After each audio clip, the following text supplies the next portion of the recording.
Good evening, everybody. We're live in the Pits Motorcast. It's your host, Dave. I got online with me, James Day. How you doing, James? Doing good, man.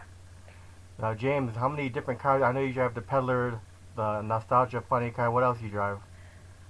Right now I drive Larry Niersch's injected nitro car on the NHRA circuit, and then drive another front-engine dragster for Hall of Famer Jimmy Scott. You know, I never know what I'm going to drive from day to day. I get a phone call, and I might drive a professional funny car, or I might drive a nostalgia funny car. I'm licensed in, I don't know, 7 or 8 different classes, so we're just having fun. So no fuel altereds?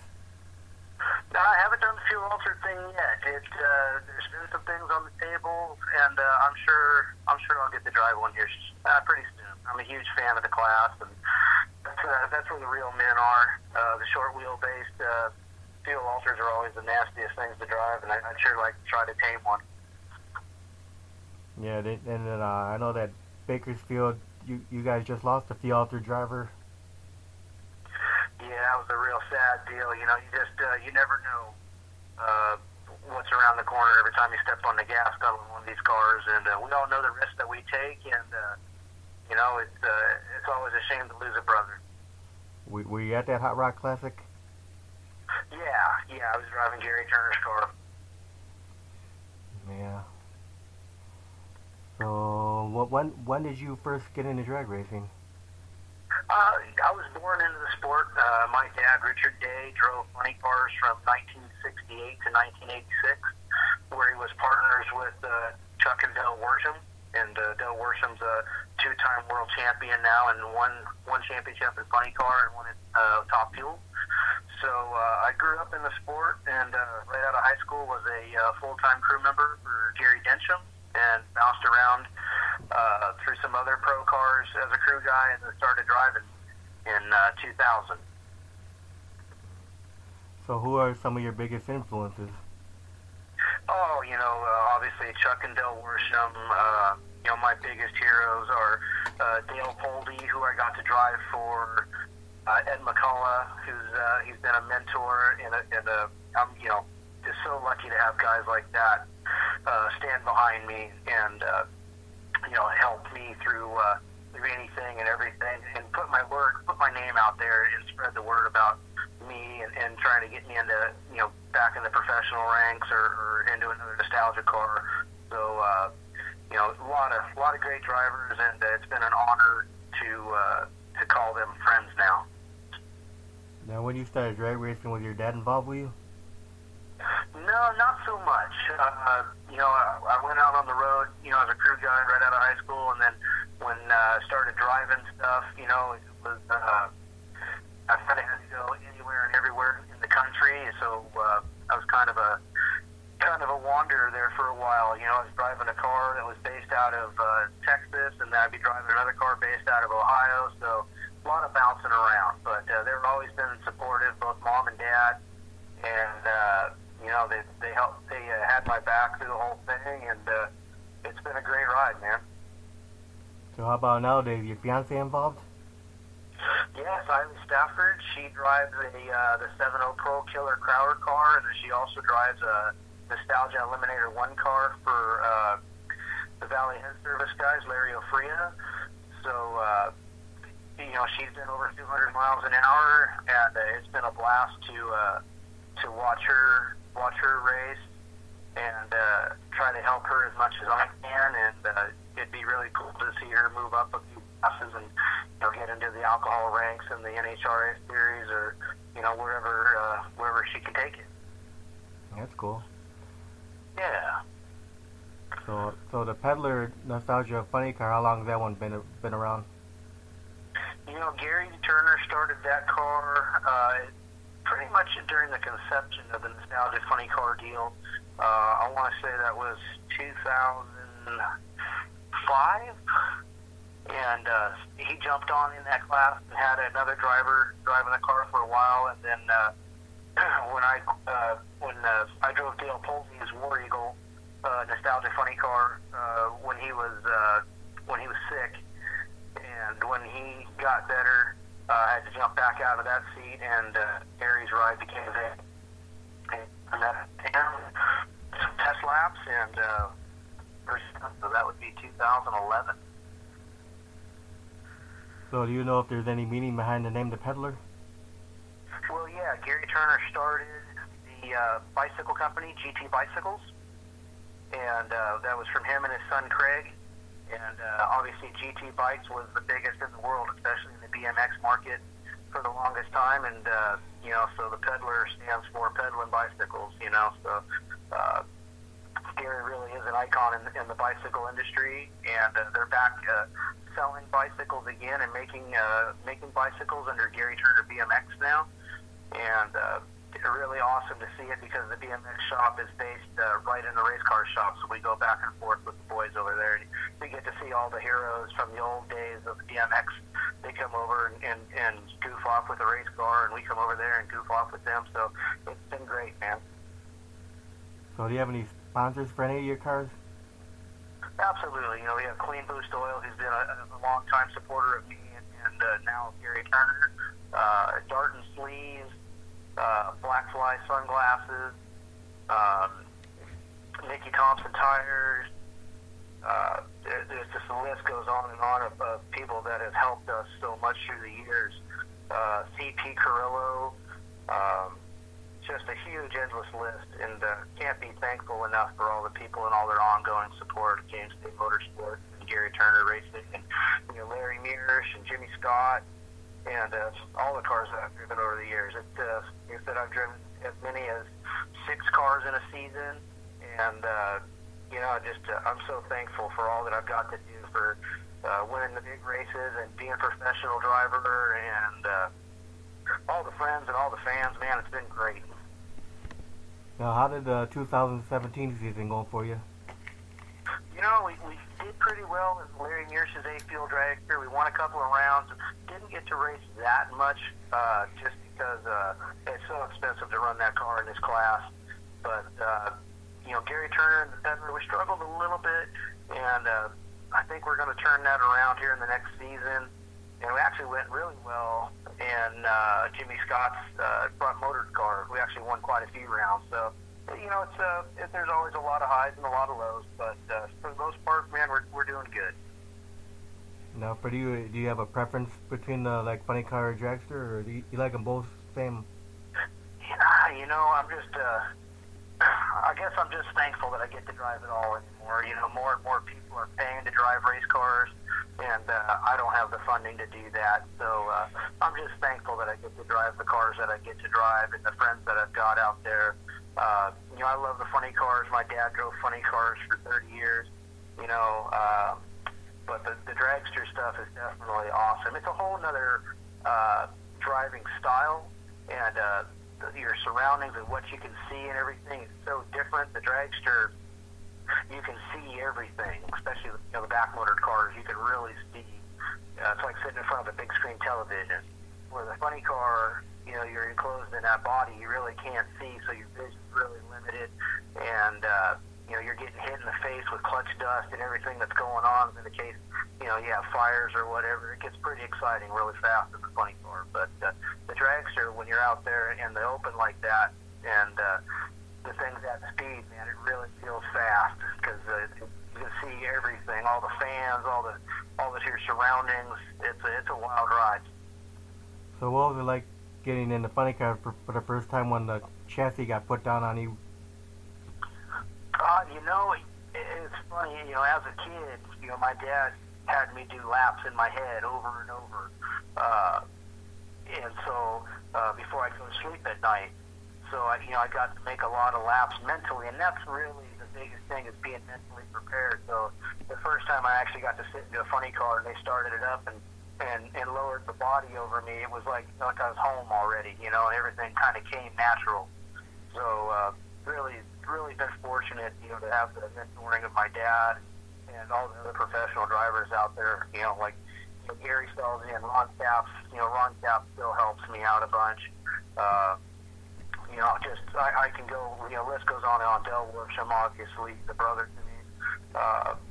But I always love that feeling of, lowering the body over you, especially at night. You really feel like the last man standing, and you're in the belly of the beast, So that's just a cool feeling. Yeah, I know I've interviewed some guys. They said they got claustrophobic the first time they lowered it down. Yeah, absolutely. It really can't be an overwhelming experience, and it's really mind over matter. You know, you've got to learn to block out all the fear and all that stuff and focus at the task at hand. So getting behind a nitro methane car for Versa, how was the feel of the power of the nitro methane? You know, there's nothing like nitromethane. It's just you stand on the gas and it's like 8 bombs going off. You know, at 10,000 RPM. It really is nothing like it. It's almost indescribable, the feeling and the power. You know, especially when you drive the pro car and the thing makes over 10,000 horsepower. It it's kind of like when you stand on the gas. Eddie Hill said it years ago. It's like standing at a stoplight and getting rear-ended by a Mack truck doing 100 miles an hour. You know, it's just you stand on the gas and you're making moves before you can realize what's going on. So what's the quickest runtime you've had with the Nostalgia funny car? Nostalgia funny cars, we've run low 570s at over 250 miles an hour. You know, and now some of them guys are starting to run 560s and stuff. So it's still a heck of a ride. Yeah. So where do you get your nitromethane from? You know, Dale Poldy still sells nitromethane, and so we buy it from him. You know, we get to ship it all over the country. So we've got a few suppliers left, but we always stay loyal to Dale Poldy. Yeah, a lot of guys get from Schumacher. Yeah. So when you take out the Nostalgia funny car, how many crew members do you have? You know, it kind of varies because it's a volunteer crew. We don't get to run the car very much, you know, so we can have as many as 8, but usually a solid group of 5 to 6 guys, you know, that come to the shop every weekend and work on the car and definitely know the car inside and out. Yeah. And does your fiance help out when you take the car out too? Absolutely. She, funny story, she's actually got a college degree in auto mechanics. So she's actually smarter automotively than I am. and I've been doing it a long time. But, yeah, she can help me put the clutch in and out of the car. She can ask her to do anything and she can do it. And so, definitely awesome.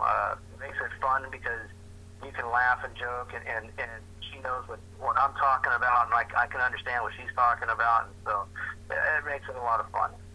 Yeah, so both you guys like to get down and dirty. Oh yeah. In fact, I think there's pictures on Facebook of both our hands together, and they're black from clutch dust. So now, James, can you tell us a story about a weekend when you're getting ready to drag? How do you go into preparation for a weekend? You know, anymore, I really don't think about it. You know, it's kind of one of those things where, you're getting ready to go through, a wild and crazy ride, and, things can happen, bad things can happen, and you really just got to kind of focus on everything else but the driving. I let the driving just happen, so I don't think about it at all. Even once I get the helmet on, get strapped in the car, about that time, we're getting ready to roll around to the water box and start the car, then I'll go ahead and focus on it. And then by that time, you're literally focused on just the task at hand, and there's no time to dwell on things and worry about things, because the worst thing you can do is psych yourself out. If you know you're getting ready to go fast, you know it's unnatural, and so you really just got to learn to block all that negative energy out and just deal with it. So, when I first started as a pro driver, Gary Denstrom's been like a father to me. And we went to the first national event ever for me as a pro. And it had rained all day. And I walked over to Gary and I said, "Hey, man," I said, "are you still nervous after 100 years of driving funny cars?" And he goes, "I got no fingernails." He goes, it's that first run is always nerve-wracking, especially if he's taken a couple of months off from driving. That first run is just going to feel fast. It is what it is, but you know in your mind that you know how to do your job. You've been through it before, and just to believe in yourself. Yeah. Now, throughout your drag racing career, have you had any accidents or near accidents? one time we broke an oil line, and but just barely touched the wall, scraped the headers. But a lot of fires. Fires is the biggest thing. We're pushing these engines to the maximum, and parts are going to fail. And it is what it is. Sometimes you get lucky, and other times you just got to deal with it. So I've had some ESPN highlight reel fires over the years, and just like all the pros. Now, have you gotten any trophies throughout your career? Yeah, in fact, we won the 2014 March meet, which is one of the most prestigious races of the year. Guys like Ron Capps and Dylan Worsham and even Jack Beckman and a host of other professional drivers, Jeff Arend, have all tried to win it, and they haven't done it yet. But it puts my name up there with John Force and Don Perdome and all the Hall of Famers. So I was really fortunate to do that with Gary Turner. Won quite a few races with Dale Poldy and the world's famous War Eagle funny car. So that's a high honor. It's been a good career. That's good. Yeah. So it looks like we came to the fun portion of the interview now. Okay. Okay. If someone gave you $200 million and said, "Hey James, can you build me a racetrack?" Where would you build it, and what kind of features would you put into it? For a racetrack, right now Southern California is hurt for racetrack, so it'd have to be a racetrack in California. And first and foremost, it's got to be fan friendly, so it'd have a theme park of some sort for the kids. It would just have to have an amazing grandstand facility and hospitality area for everybody. But first and foremost, you got to take care of the fans. I think that's the biggest thing that I hope we don't forget about, that it's not just a race, that it's an attraction and it's a show. Right. Now, do you have any hobbies outside of drag racing? Yeah, in fact, we just got back from the Christmas New Year's break from the Glamis Sand Dunes, riding quads and dune buggies. And, Ivy loves Hawaii, so we go to Hawaii, when we can afford to. But, really, drag racing pretty much takes over our life, for, 10 months out of the year. So Hawaii's your favorite vacation spot then? Yeah, we use up most of it drag racing. No. Now, if you're able to do time traveling, James, would you do anything differently if you could go back in time? I would definitely. I've always said I was born in the wrong era of the sport. I would love to go back and run the funny cars of the 70s or the fuel alters and just live that portion when it was a show like Jungle Jim Lieberman and Tom McEwen, Ed McCullough, Dale Poldy, Don Perdome. You had such characters, and the cars were just so awesome back then. The paint jobs and the crazy burnouts and just a wild time. My dad got to live through all that and be a part of it. All the stories I get to hear from all the old timers. Gary Denson will tell you the only reason why he ever hired me at the age of 18 is because he could say home, James, and I could drive him and John Force home after a night of having some cocktails, And they would tell all the old stories going down the road back to the hotel room, and that was just so awesome to me, just to hear what those guys used to do. I mean, they were maniacs. Yeah, the long smoky burnouts and the dry hops. Absolutely, that to me is drag racing, and that's what I really meant. Yeah. So, what's your favorite food, James? I love my Mexican food, man. I love my burritos and tacos. We've got some great places down here that I've been going to since I could stand on the chair to eat at the table. What's your favorite beverage of choice? Non-alcoholic or alcoholic? Either one. I've had to watch my weight over the years, and so now I'm an iced tea guy. I really don't drink much alcohol, but more or less just iced tea anymore. Now, on a race day, do you eat food at all, or not much? I'll try to eat a breakfast and after that, man, it's pretty much nothing until the day's over. There's nothing worse than being full and being strapped into that race car. They always make sure to pull you in tight, man. Racing on a full stomach isn't fun. Yeah. So now, if you weren't drag racing, what do you think you'd be doing? I'll tell you what, man. I love sprint cars. I'd love to drive a sprint car. In fact, Eileen, for an anniversary present, took me to the Corey Cruisman School of Driving up in Ventura. And, man, I just loved it. If I would have done that 20 years ago, who knows?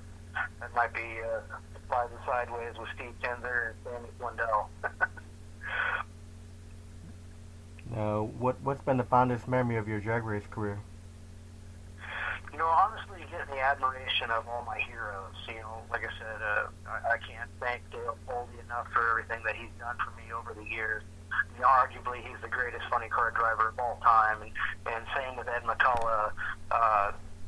You know, having your heroes tell you that you're doing a good job and that you have what it takes to be a full-time touring professional driver, that to me means the most, you know, and met a lot of neat people, a lot of awesome fans. You know, I'm an average guy. I'm still an electrician during the day, and to have people send me requests for autograph cards and want to talk to me, that still blows me away because I'm a fan of the sport, and I'll sit in the grandstands with everybody and have a hot dog and watch drag race, and I don't care if I didn't qualify or what happened, you know.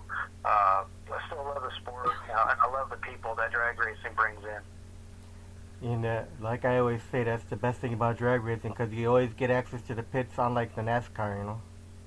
Absolutely, man, and you know, that's what makes it so personal. You know, you actually get to meet your heroes, and you can talk to people and ask people questions.